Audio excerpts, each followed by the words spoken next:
নমস্কার বন্ধুরা, স্বাদের খোঁজে উইথ বান্টির চ্যানেলে আপনাদের সকলকে স্বাগত। বন্ধুরা, এখানে আছে কিছুটা গোটা মশলা, জিরে, ধনে, আদা আর গোলমরিচ। আর এখানে আছে দু রকমের সর্ষে, সাদা সর্ষে, কালো সর্ষে আর পোস্ত। আর এখানে নিয়ে নিয়েছি দু ধরনের বড়ি, বিউলির ডালের বড়ি আর মটর ডালের বড়ি। আর নিয়ে নিয়েছি বেশ কিছুটা মটরশুঁটিকে ছাড়িয়ে। এখানে নিয়ে নিয়েছি চটলা চটলা বেশ কিছুটা সিমকে কেটে নিয়েছি দু আধখানা করে। আর লম্বা লম্বা করে কিছুটা বেগুন কেটে নিয়েছি। আর অল্প করে একটু বিনস নিয়ে নিয়েছি। কিছুটা পরিমাণ মতো লম্বা লম্বা করে আলু কেটে নিয়েছি। আর নিয়ে নিয়েছি অল্প একটু গাজর। গাজরটাকে একটু সরু সরু করে কেটে নিয়েছি। আর নিয়ে নিয়েছি পরিমাণ মতো উচ্ছেকে আমি লম্বা লম্বা করে কেটে নিয়েছি।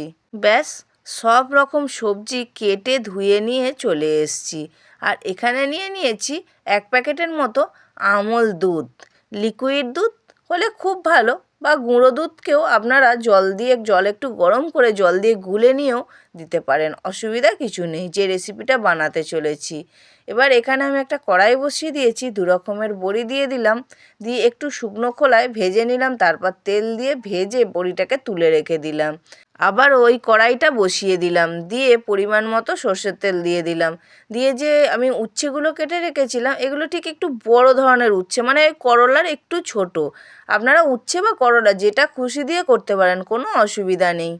দিয়ে একটুখানি তেলের মধ্যে নাড়িয়ে চাড়িয়ে দিয়ে একটু অল্প করে হলুদ গুঁড়ো দিয়ে দিলাম। দিয়ে আবারও বেশ কিছুক্ষণ সুন্দর করে উচ্ছেটাকে ভেজে নেব। যেসব নতুন বন্ধুরা ইউটিউব থেকে স্বাদের খোঁজে উইথ বান্টির চ্যানেলের রেসিপিটা দেখছেন, বন্ধুরা যদি ভালো লেগে থাকে অবশ্যই একটা লাইক করে চ্যানেলটিকে সাবস্ক্রাইব করে দেবেন। আবারও ফিরে এলাম রান্নার পর্বে। আমার উচ্ছেটা খুব সুন্দর করে ভাজা হয়ে গেছে, সেটাকে আমি তুলে রেখে দিলাম। উচ্ছে ভাজার পর কড়াইতে যে তেলটা ছিল সেই তেলেতে দিয়ে দিলাম 2টো তেজপাতা আর কিছুটা পরিমাণ 5 ফোড়ন। দিয়ে ভালো করে সুন্দর করে ভেজে নিলাম। একটা 5 ফোড়নের সুন্দর গন্ধ ছাড়বে, তখনই আমি যে লম্বা লম্বা করে আলুটা কেটে রেখেছিলাম আলুটাকে দিয়ে দিলাম। দিয়ে একটু নাড়িয়ে চাড়িয়ে নিয়ে অল্প করে একটু হলুদ দিয়ে আলুটাকে লাল লাল করে একটু ভেজে নেব। সব রকম সবজিগুলো একটু লম্বা লম্বা করে কাটবেন বন্ধুরা, তবে দেখতেও ভালো লাগে আর খেতেও ভালো লাগে। এবার আলুটা যে একটু অল্প ভাজা হয়ে গেছে, আমি যে বেগুনটা কেটে রেখেছিলাম বেগুনটাকে দিয়ে দিলাম। দিয়ে আলু বেগুন একসাথে একটু ভেজে নিলাম অল্প পরিমাণ। তারপর দিয়ে দিলাম শিম। আর শিমগুলো একটু চটলা চটলা হলে খুবই ভালো হয়, যেরম চটলা চটলা সেরম বড় বড়, যার জন্য আমি 2 আধখানা করে দিয়েছি। দিয়ে শিমটা দিয়ে আলু বেগুনের সাথে শিমটা একটু ভেজে নিলাম। তারপর দিয়ে দিলাম এখানে ফিঙ্গার বিনসগুলোকে আমি 2 আধখানা করে দিয়েছি। দিয়ে একটুখানি ভেজে নিলাম সব রকম সবজি। তারপর দিয়ে দিলাম যে গাজরটা কেটে রেখেছিলাম সেই গাজরটা দিয়েও একটু ভেজে নিতে হবে, কেন গাজরের একটা হালসে গন্ধ থাকে, যার জন্য গাজরটা একটু ভেজে নিতে হবে। দেখুন বন্ধুরা, আমার এখানে কিন্তু আলু, বিনস, শিম, বেগুন, গাজর সব সুন্দর করে ভাজা হয়ে গেছে। এরপর আমি যে মশলাটা রেখেছিলাম, গোটা জিরে 1 চামচ, গোটা ধনিয়া 1 চামচ, আর 4 থেকে 5টা গোলমরিচ আর 1 টুকরো আদা, সেটাকে আমি ভালো করে বেটে নিয়ে এসে দিয়ে দিলাম। দিয়ে আর কন্টেনারটা ধুয়েও জল একটু দিয়ে দিলাম। দিয়ে মশলাটা অল্প করে কষালাম। কষানোর পর পরিমাণ মতো আমি নুন দিয়ে দিলাম। দিয়ে আবারও বেশ কিছুক্ষণ মশলাটাকে কষাতে থাকবো। তারপর দিয়ে দিলাম অল্প করে হলুদ গুঁড়ো বেশি দেওয়ার দরকার নেই। দিয়ে আবারও সব রকম মশলা একসাথে সুন্দর করে কষাবো। যতক্ষণ না সুন্দর করে কষানো হচ্ছে এইভাবে কষাতে থাকবেন। তারপর দিয়ে দিলাম 1.5 চামচের মতো চিনিটা দিয়ে নিয়ে আর একটুখানি কষাবো, কেন চিনিটা গলে যাবে। যাওয়ার পর যে একটা রস মতো বেরোবে, সেইটাকে একটু মেরে নেব ভালো করে। দেখুন বন্ধুরা, আমার এখানে কিন্তু সুন্দর করে কষানো হয়ে গেছে। এবার এখানে আমি অল্প করে পরিমাণ দুধ দিয়ে দিলাম। দেখুন 1 কাপের মতো দুধ দিয়ে দিলাম, ঠিক জলের বদলে আমি এখানে দুধ দিলাম।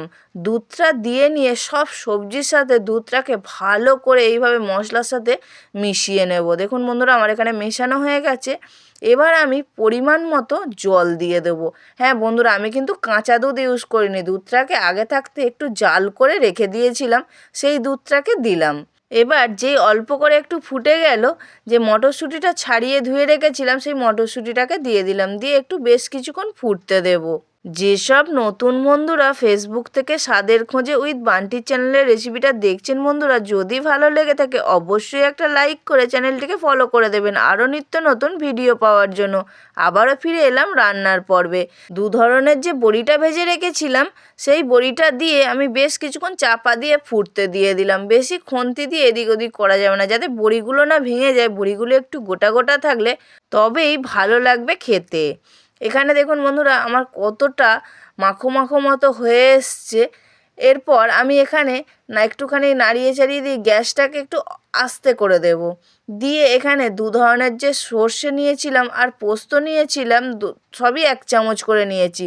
সাদা সর্ষেও 1 চামচ, কালো সর্ষেও 1 চামচ আর পোস্ত 1 চামচের একটু বেশি নিয়েছি। নিয়ে ওটাকে পেস্ট করে নিয়েছিলাম। নিয়ে সেই পেস্টটাকে আমি দিয়ে দিলাম। দিয়ে ভালো করে একটুখানি মিশিয়ে নেব। তারপর গ্যাসটাকে আবার জোর করে দেব।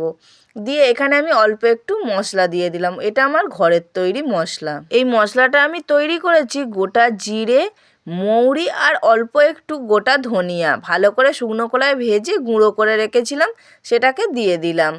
এবার যেই একটুখানি ফুটে যাবে আমি যে উচ্ছে বা করলা যেটাকে ভেজে রেখেছিলাম সেইটাকে দিয়ে দিলাম। দিয়ে একটুখানি নাড়িয়ে চাড়িয়ে সুন্দর করে একটু ফুটতে দেব। আর বন্ধুরা আপনারা কিন্তু এই মশলাটা ইউজ করবেন, কেন প্রত্যেকের ঘরেই আমাদের এই মশলাটা থাকে। আমরা একটুখানি শুকনো কড়ায় ভেজে গুঁড়িয়ে নিয়ে এই যদি আমি দুধ শুক্তোতে দিতে পারি খুব ভালো লাগবে। বন্ধুরা এখানে আমি 1 চামচের মতো ঘি দিয়ে দিলাম। ঘিটা গলতে একটু আমি সময় দিলাম। তারপর খুন্তি দিয়ে একটুখানি নাড়িয়ে চাড়িয়ে আমি দুধ শুক্তোর সাথে মিশিয়ে দিলাম ঘিটাকে। বন্ধুরা ব্যাস আমার তৈরি হয়ে গেল দুধ শুক্তো। এবার একটু ঠান্ডা হয়ে গেলে ঢেলে দেব আর গরম গরম ভাতের সাথে পরিবেশন করব। ওহ, যা লাগে না খেতে, সেই স্বাদ বন্ধুরা। বন্ধুরা চটজলদি বানিয়ে ফেলুন এই দুধ শুক্তো। আজ রইল এই পর্যন্তই। আবারও দেখা হবে অন্য আরেকদিন অন্য স্বাদের রেসিপি নিয়ে।